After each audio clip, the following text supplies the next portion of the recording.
Kung walang lumalabas na hangin sa inyong aircon vent, ang unang question dyan is gumagana ba yung inyong blower?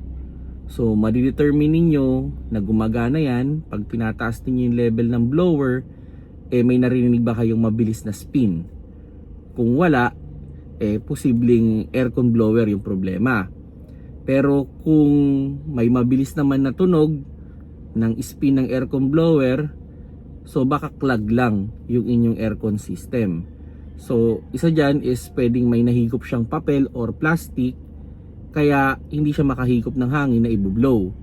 Or pwede rin naman na nagyayelo yung inyong evaporator.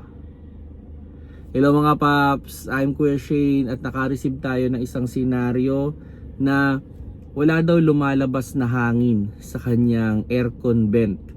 At ano daw ba yung mga pwede niyang i-check para makita kung ano yung posibleng problema. Well, yun nga no.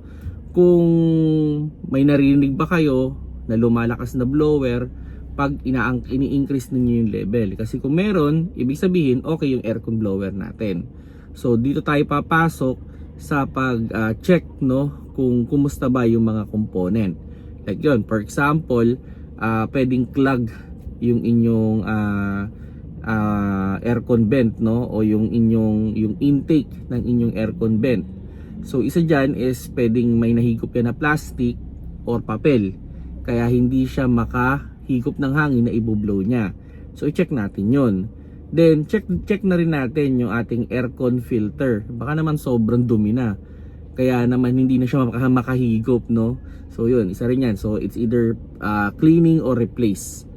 Then, pwede rin naman may mga pagkakataon din naman na may problema talaga yung inyong aircon system.